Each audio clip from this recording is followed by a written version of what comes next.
الحمدللہ رب العالمین والصلاة والسلام علی خاتم النبیین اما بعد فاعوذ باللہ من الشیطان الرجیم بسم اللہ الرحمن الرحیم الصلاة والسلام علیک یا رسول اللہ وعلی آلک واصحابک یا سیدی یا حبیب اللہ۔ محمد انصر بھائی جبرا منڈی سے، انہوں نے خواب کی تعبیر کے حوالے سے دریافت کیا کہ میں نے خواب کے اندر بندر دیکھا، برائے کرم اس کی تعبیر بیان کر دیجئے۔ الجواب بیون المالک الوہاب اللہم ہدایت الحق والصواب۔ خواب کے اندر جب کوئی جانور دیکھا جائے تو ہر جانور کی جنس کے اعتبار سے مختلف تعبیریں ہیں۔ اونٹ اگر دیکھا ہو تو اس کی تعبیر جدا ہے، ہمارے اس چینل پر اس کے متعلق کلپ بھی جو ہے وہ موجود ہے۔ اگر حشرات الارض میں سے کوئی دیکھا ہے تو اس کی تعبیر جدا ہے۔ اسی طرح اگر کسی نے بندر خواب کے اندر جو ہے وہ دیکھا ہے تو اس کی تعبیر جو ہے وہ جدا ہے۔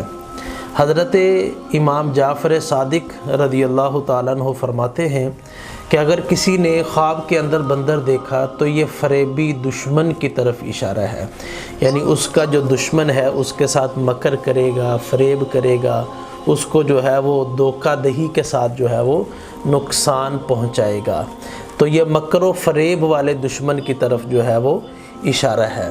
اچھا، اگر بندر اس حالت میں دیکھا کہ خواب کے اندر دیکھنے والے کا وہ مطیع ہے، یعنی بندر خواب کے اندر اس کا فرما بردار بن کر کام کر رہا ہے یا اس کے پاس بیٹھا ہوا ہے، اس کو نقصان نہیں پہنچا رہا، تو یہ اس بات کی طرف اشارہ ہے کہ خواب دیکھنے والا اپنے دشمن پر جو ہے وہ غالب آئے گا۔